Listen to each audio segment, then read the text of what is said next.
welcome back to another episode of Just Just a a Squirrel squirrel looking looking for a for a nut, nut, trying trying to to get get out of out of this this rut. rut.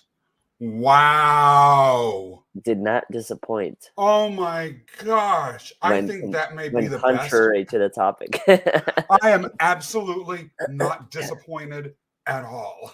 Yeah, that was well done. Excellent work on your end. I'm glad you finally were able to synchronize yourself with me, Oleg. Hello, everybody. Welcome to another episode of Just a Squirrel Looking for a Nut, trying to get out of this rut.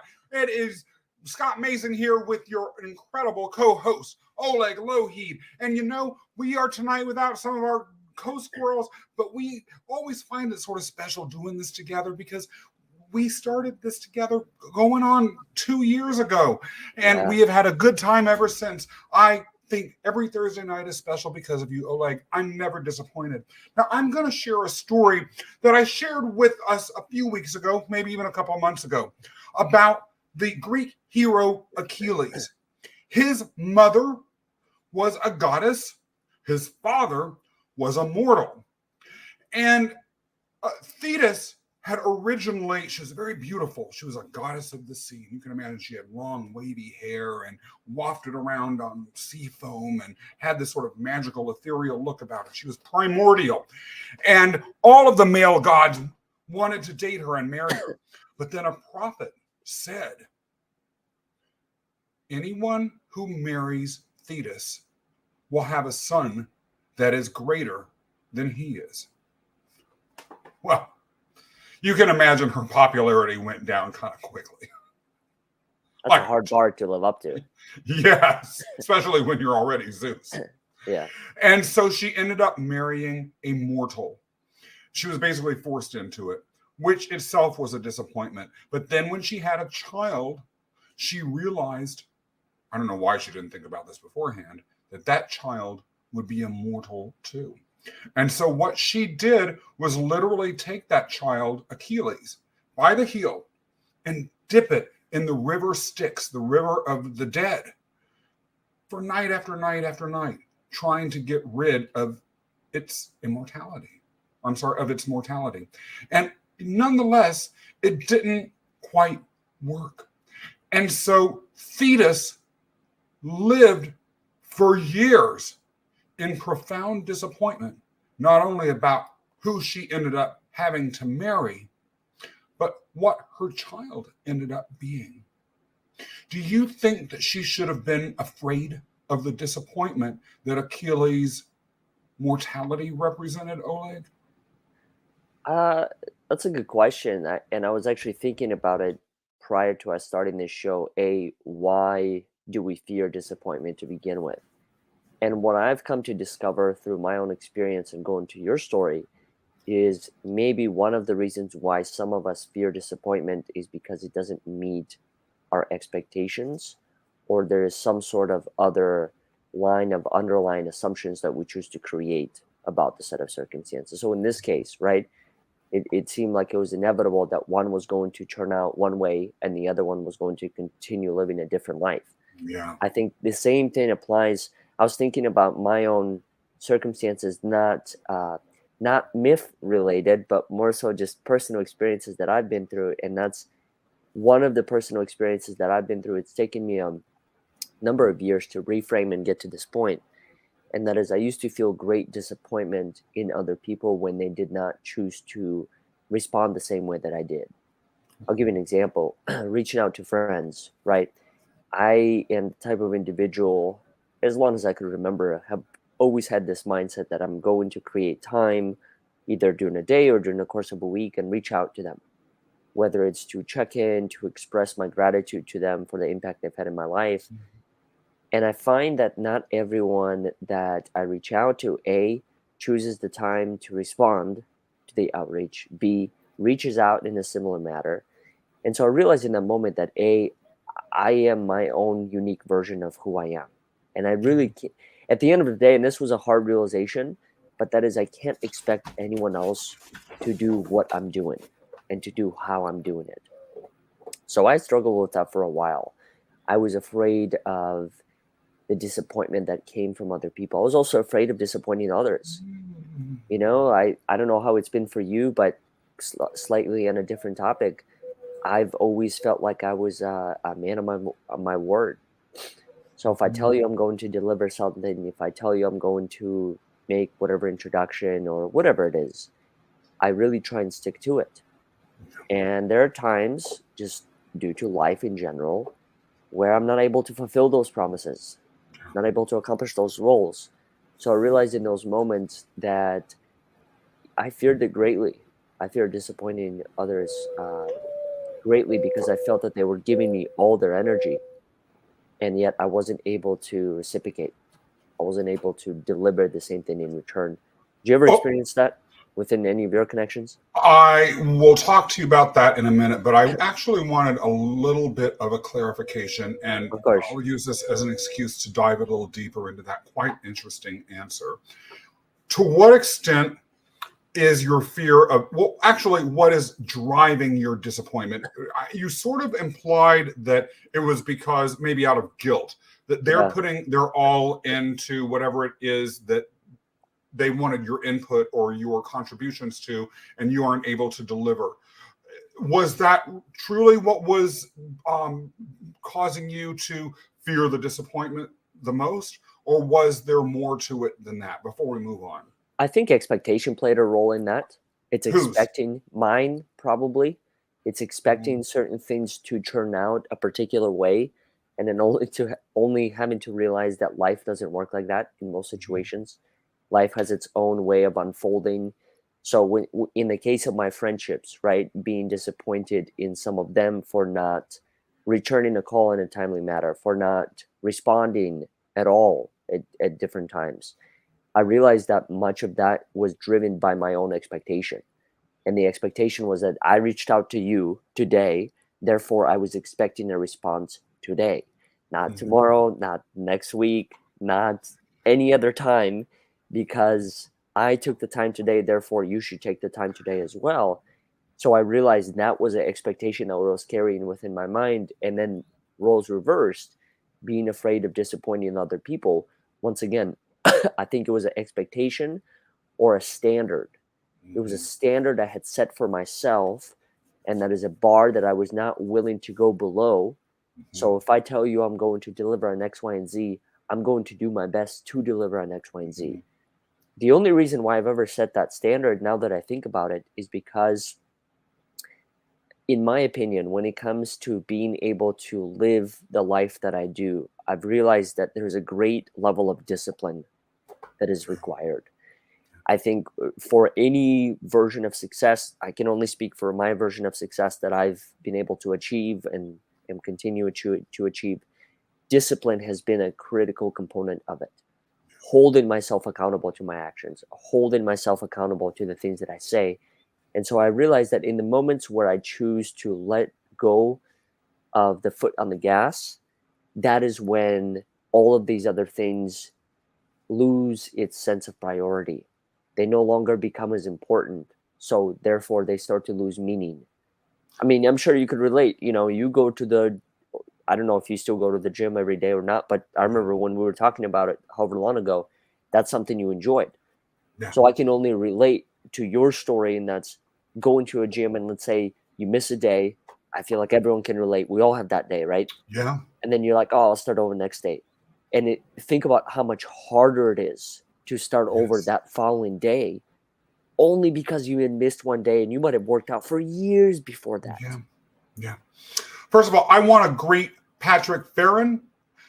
Good to see you, my friend. And I cannot wait for you and Oleg to have a conversation in person, which I believe will be happening very, very Tomorrow, I soon. think. Yes, Hmm. that's what is my understanding as well. Patrick is extraordinarily energetic. He's extraordinarily deep in his thinking, and he is extraordinarily wise. Plus, he is Very smart. So I'm glad to have you here, Patrick, and we're going to hear what your thoughts are about anything that you hear tonight, and pose some questions if you like. And other folks will be coming on the show as it goes on, and we hope that you also interact with them. Yes, and I'm looking forward to hearing all about it, Patrick. I saw what you said. You're looking forward to Oleg. Oleg's, I'm sure, is looking forward to you. I'm looking forward to it more than anyone. In fact, on the topic of disappointment tonight, I will be very disappointed if I don't hear how this conversation went. So I want you all both to be very afraid of disappointing me, because you don't want it when Scott Mason's disappointed. Oleg, one of the things that's interesting is that you talk about fear of disappointing others principally in terms of self-discipline and upholding your own standards. What I don't hear, and I find that very interesting, is that you don't seem to care about your reputation. And Patrick says, we're fantastic. Thank you, Patrick. You're fantastic too. And that's why you have a following like you do. Is it true, Oleg, you just don't care about your reputation? I do. I do, but I can't say that I paint the same picture around my reputation that some of the other people might. I'll give you an example, and correct me if I'm wrong, but maybe one of the examples that came to your mind is whenever we do any form of podcasts or whatever it might be, I could care less what I'm recording from.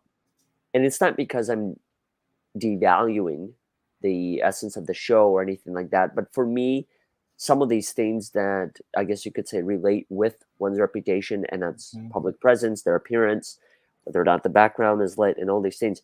To me, those are all add-ons to the experience.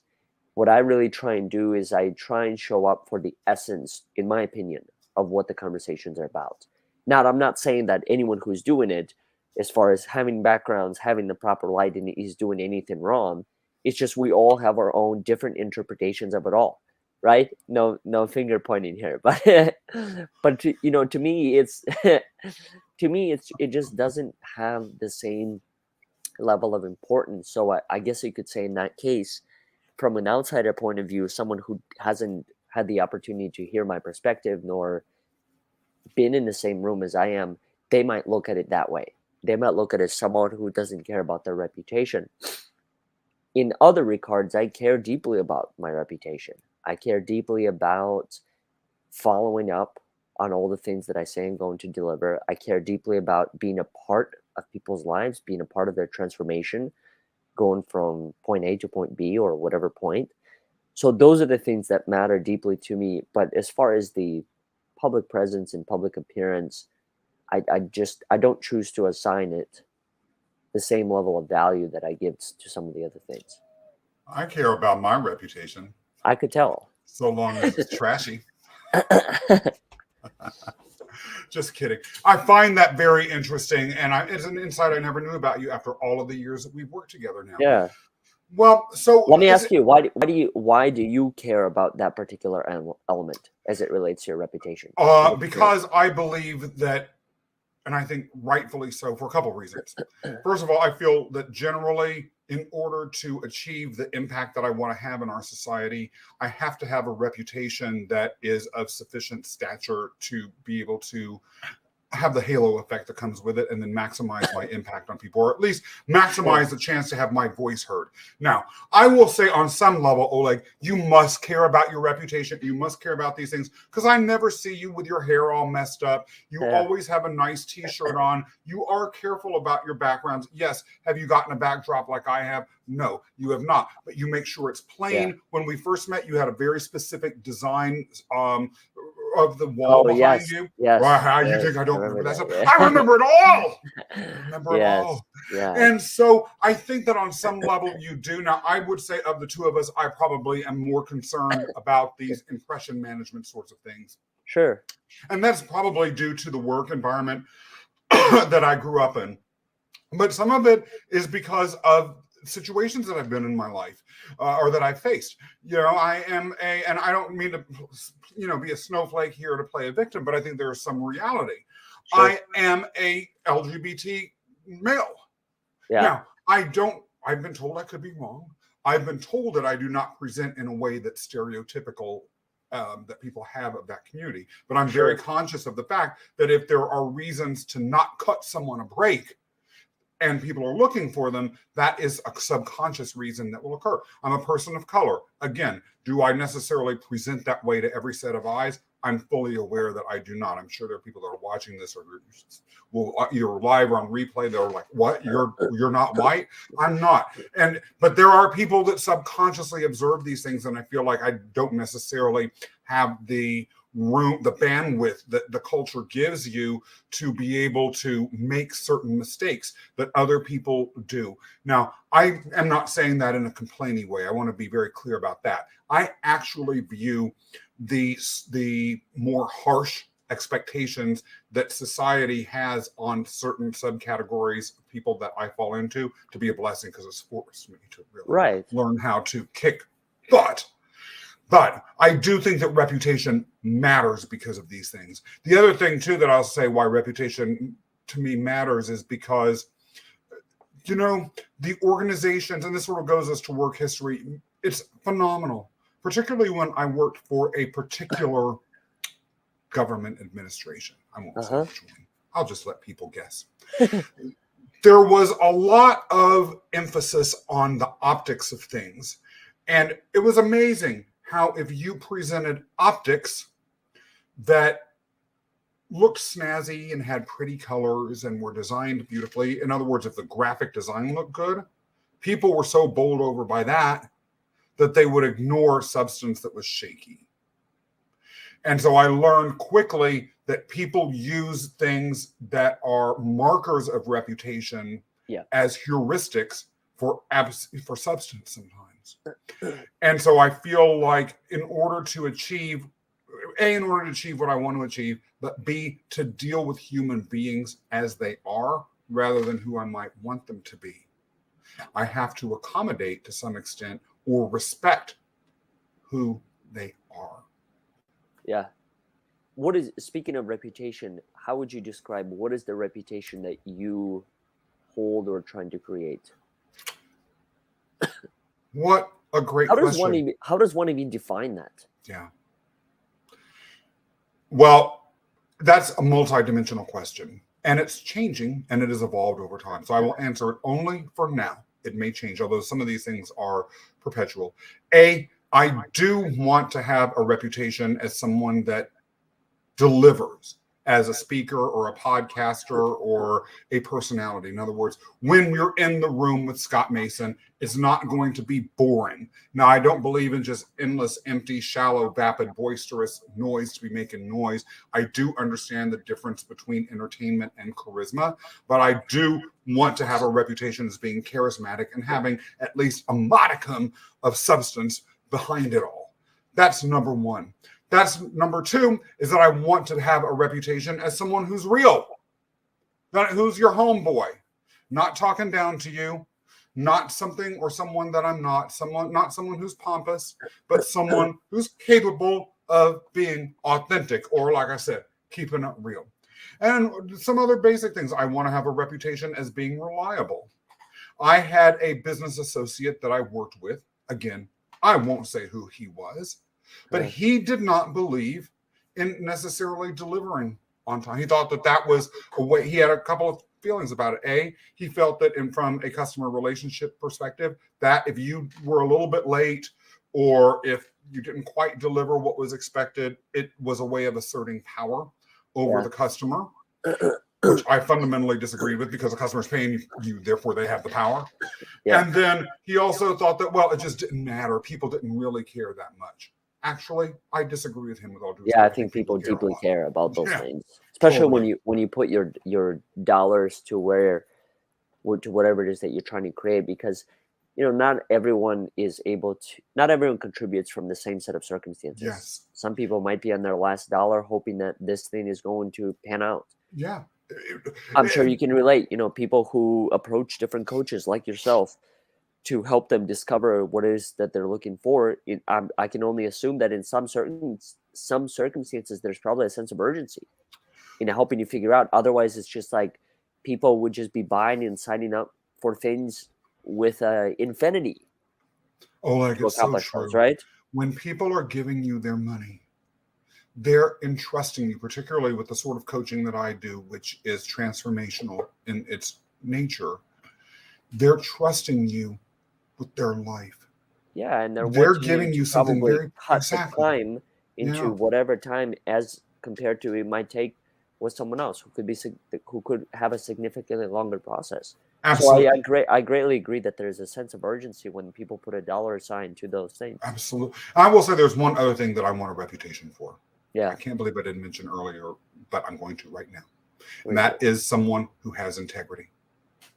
I do not, I'm not saying I'm perfect. I'm not saying I never miss a deadline. I will be the first to say, I think you sent me some emails or some DMs today, and Yeah, I looked at yeah, them, and a then I couple wasn't right, and then I wasn't able to get back in time. Then I saw you saying, never mind. And so, yeah, everyone, Oleg was accusing me. That was all about me, me, me, me, me, me, me, me, me. Yeah, well, No. get your, But together. seriously, I would never want a reputation as someone who lies.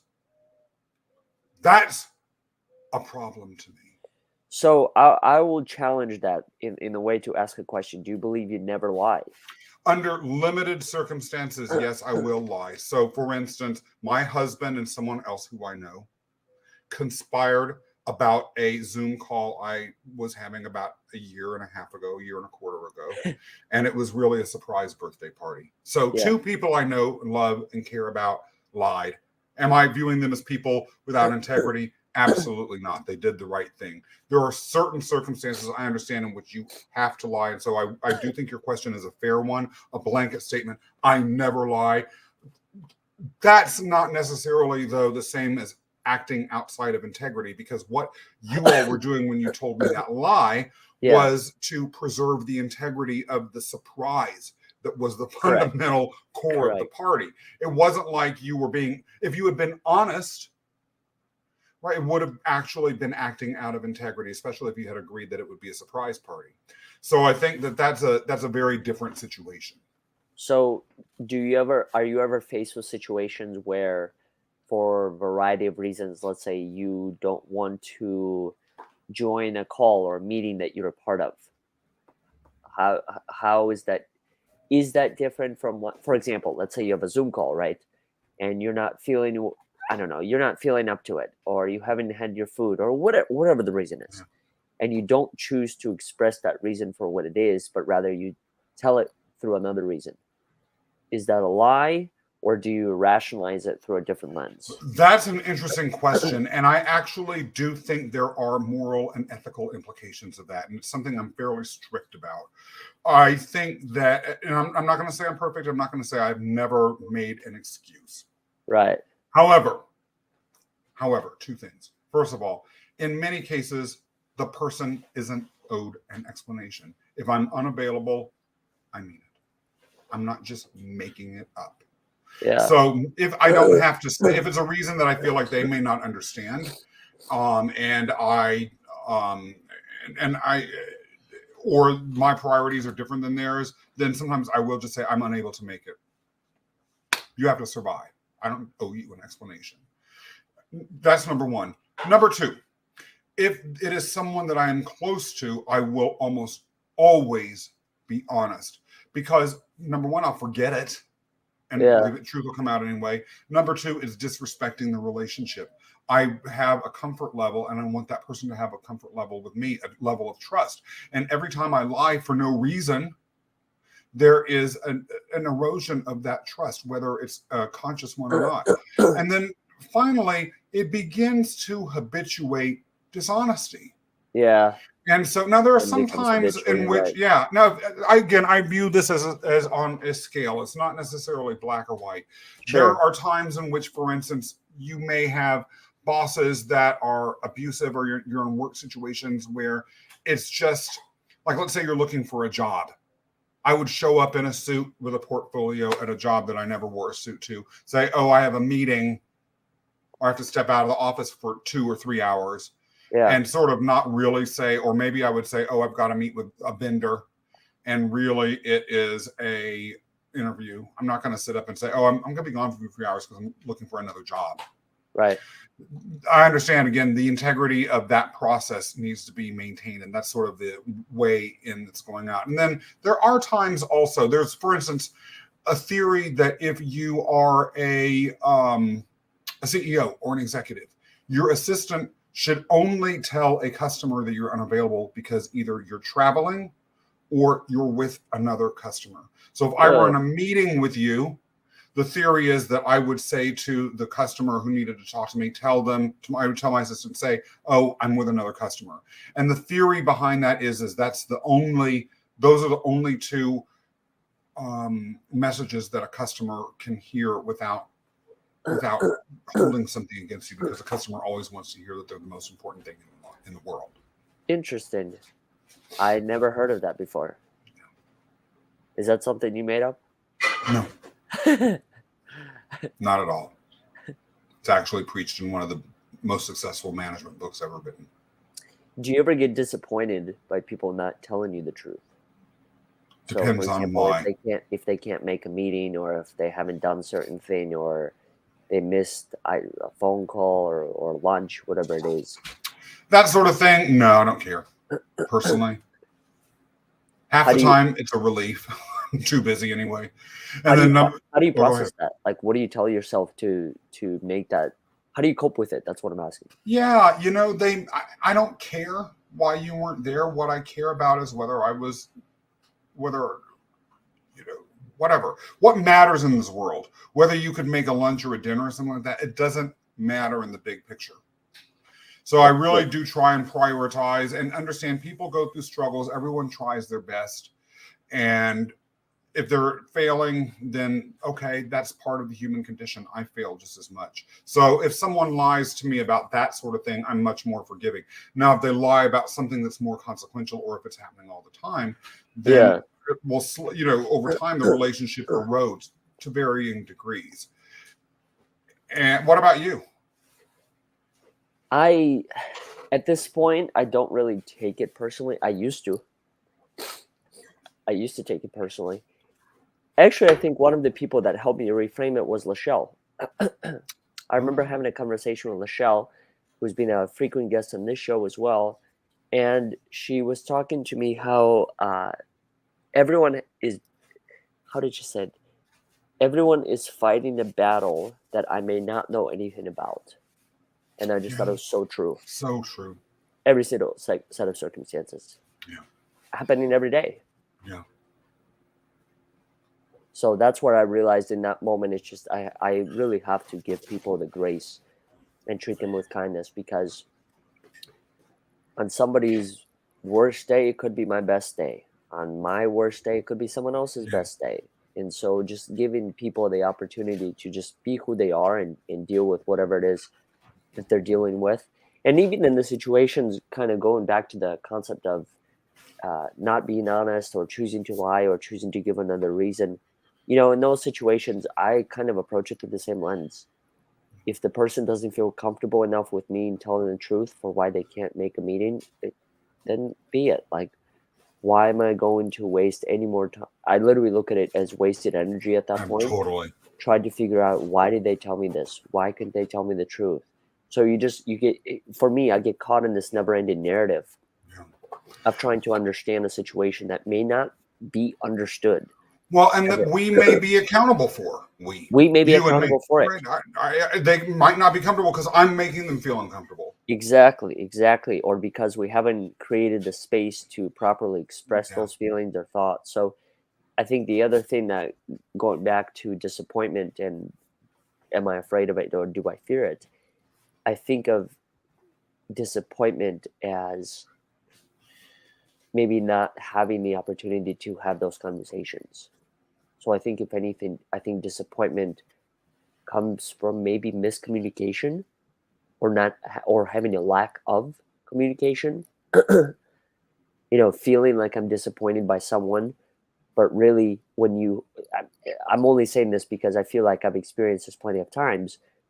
Those moments where you have you feel the disappointment, but you have a conversation with someone, and then it most times just like flows away. Yes. All because you chose to create a space with that individual or group of people to let them be heard. Yeah. And that's where I think maybe disappointment ultimately stores and stays created without spaces like that. Oh, like have you ever deliberately disappointed somebody?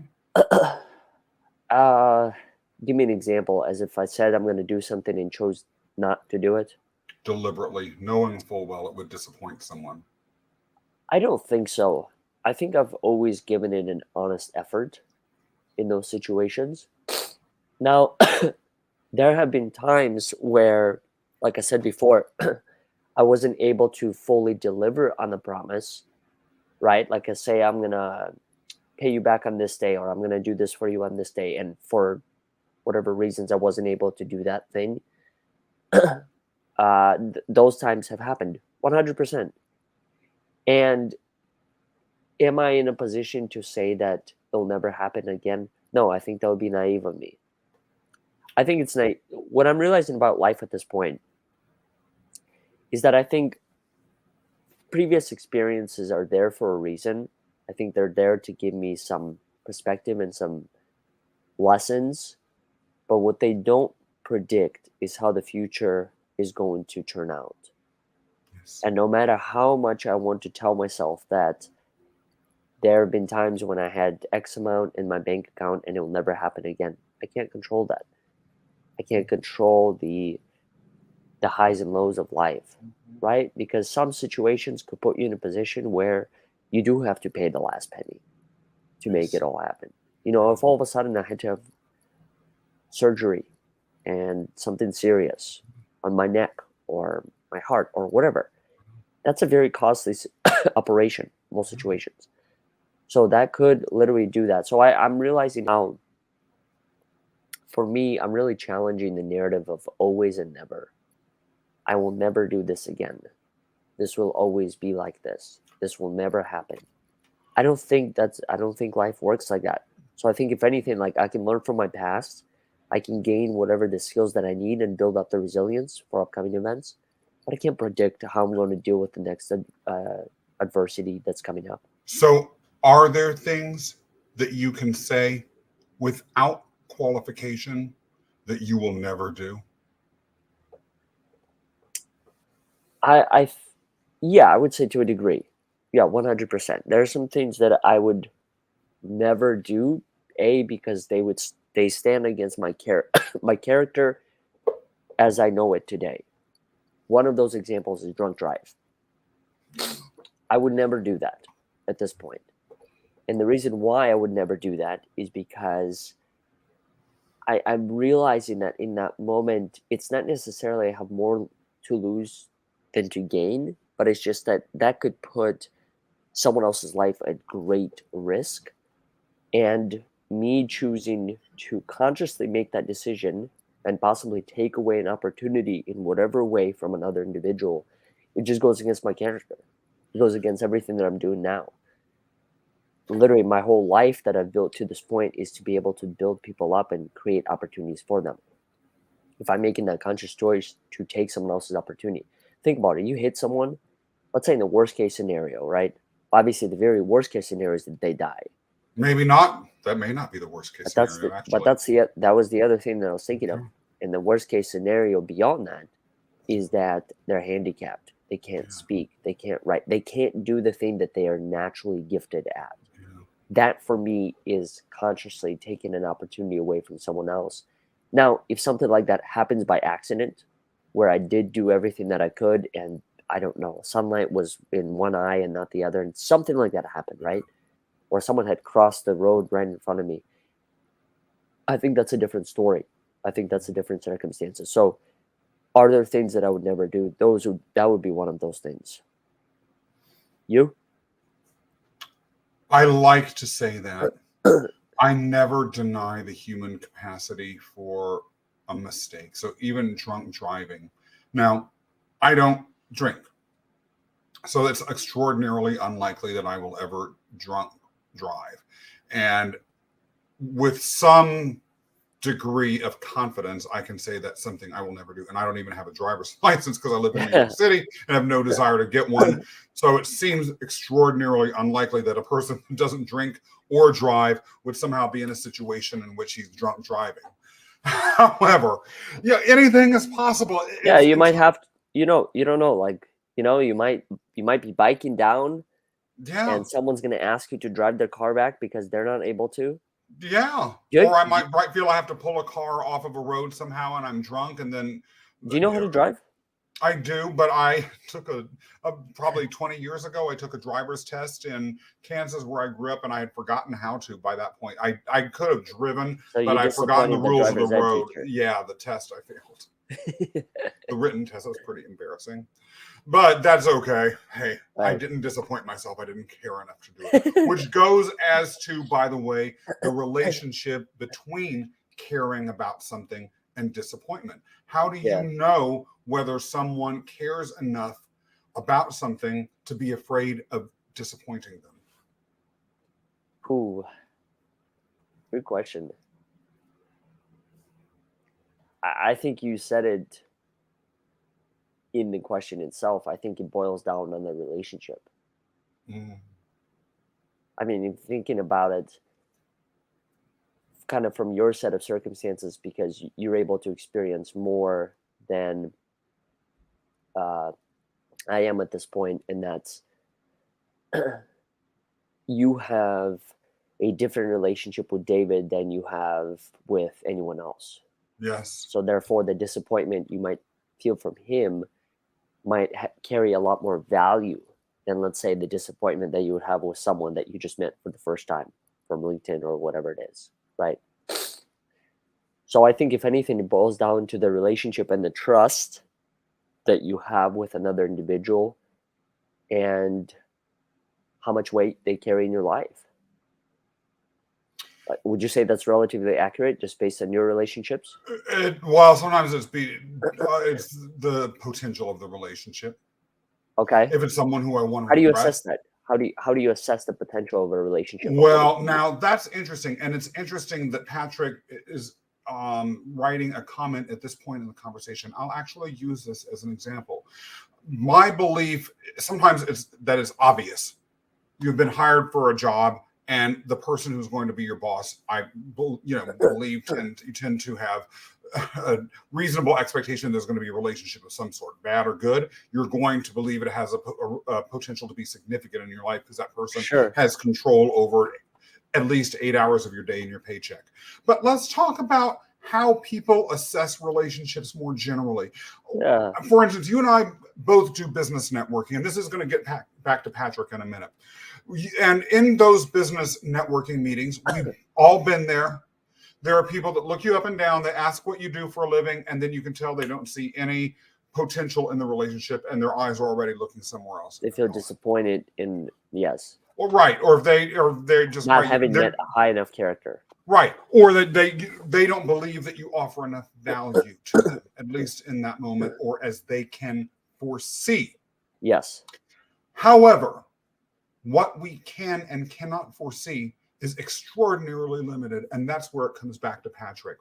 Patrick and I met each other approximately either 23 or 24 years ago in Las Vegas. Yes, we've known each other a very long time.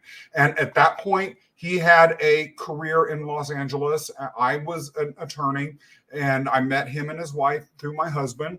And we actually spent one of the earliest vacations that I had with my husband together in Las Vegas.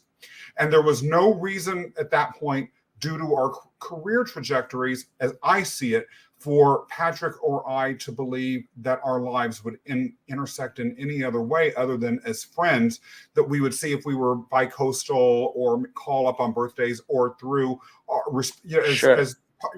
through my husband, David.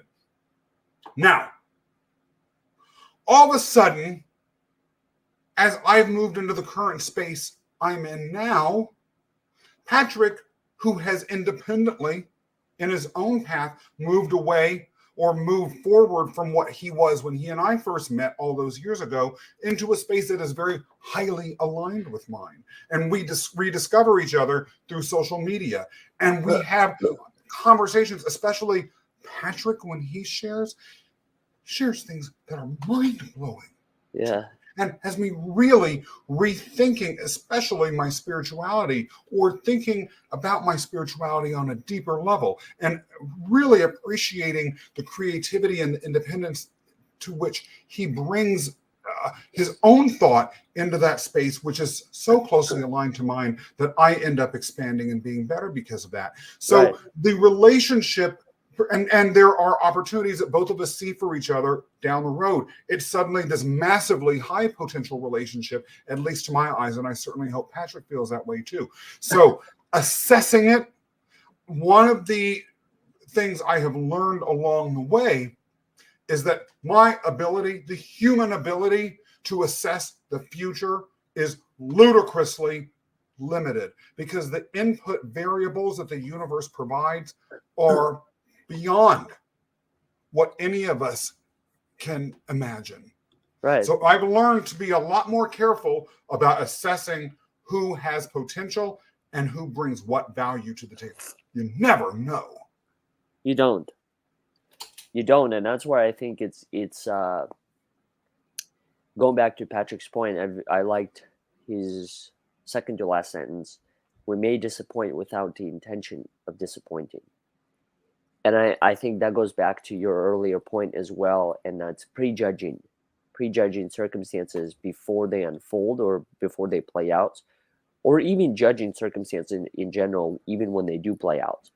Think about the number of times where I'm sure this has happened to you, Scott, and I'll be curious if this has happened to Patrick and anyone else that's listening, where you've met with someone and they did not meet your initial set of expectations.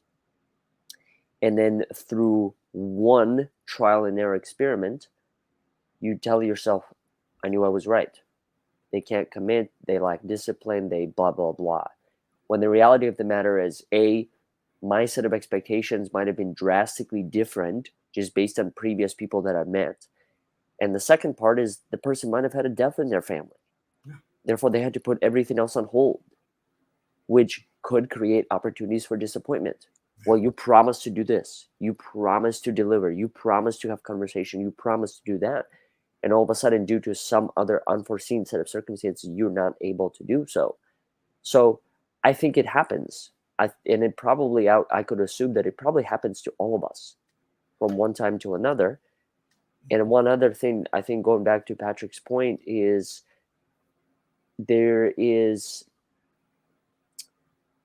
I think within disappointment, and we've already discussed this, I think there's an underlying theme of expectation, standard.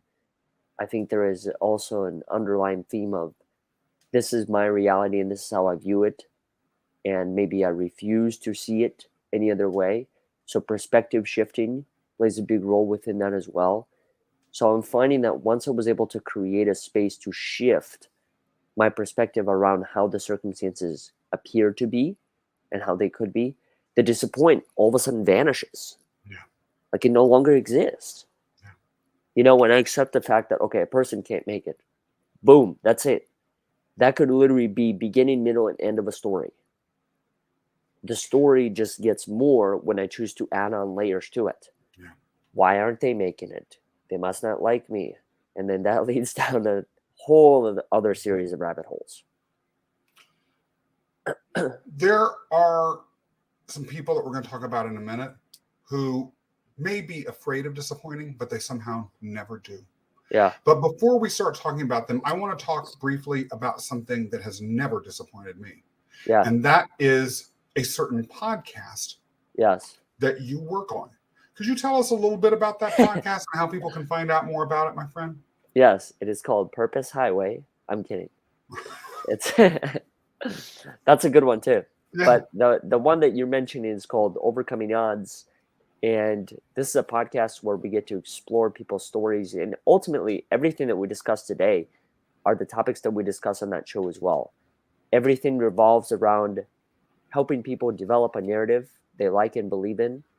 So uncovering some of these myths that you discuss in your show as well, around the different fears that we face, the lack of meaning, lack of purpose, lack of having a foundation for your life. Those are all topics we focus on. And one other thing that I'll briefly mention before we dive into your show as well is an event that you and I are going to be a part of. In Austin, Texas, it's going to be a 3-day experience called Survive to Thrive, Face Your Fears. And really, I'm excited for it for a couple reasons. A, I know for a fact that all of us have daily fears. I think it's a common theme amongst probably all of us on this planet. Now, they may not always look the same. We may not think of them in the same way. But what I'm excited about in this particular event is having the opportunity to explore them, to identify them, and actually to find ways to use them. Because that's the biggest thing that I've learned has stopped me from any form of action is bottling down those fears, thinking that somehow over time they're going to go away. But really, as I'm sure you identify through your own work and through the podcast that you host, is that unless you choose to shine a light on them, they never go away. They Yes. reappear in a different form. Yes. They transition the forms from one god to another. Exactly. And how prescient that you mentioned that. I cannot wait to share the myth that I have on this exact topic when we have that event. And I hope Yeah. everyone who's watching or listening now, as well as those who follow us on replay, will find the time to come and join and hear all that you, me, Yes. and everyone else there has to say about this really powerful topic. Purpose Highway is, as you correctly point out, my podcast. You can find out more about it at purposehighway.com. And we are coming up towards the end of season 2, but I'm very excited about the lineup that we have in the future. We have coming up very soon an episode that I'm particularly proud of, which is an episode with a woman who goes by the name of the Climate Optimist. And she talks about the spiritual and ethical dimensions of climate change, a topic that has come up, yes, it's come up repeatedly in my show. My show was not ever intended to be about climate change or address that in the least. Yet guest after guest after guest brought it up. I felt I was disappointing Providence if I didn't eventually address this, and then the exact right guest for this issue popped up. I can't wait for everyone to hear that or watch it on YouTube. Now, let's talk about some other folks that, like I said earlier, get afraid of disappointing perhaps, but they never do. It is our sponsor, Spectrum Design. They are t-shirt and apparel and accessory printers and embroiderers who do a phenomenal work for companies and individuals around the world. They do custom printing and, like I said earlier, embroidering, and they employ mostly people who are on the autistic spectrum. That's a community that has a nearly 90% unemployment rate. Spectrum not only gives them work, but it gives them real work that's dignified, that has a future, that gives them a career path. And if you ever are in New York State and on Long Island and visit their shop, you will feel that positivity the minute you walk through the air. Their CEO, Patrick Bardsley, has been a guest on this show as well as both of our shows. And I'd love to share a little bit more about them right now.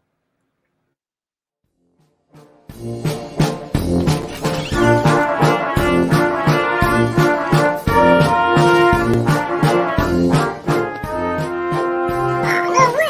Look at those shirts.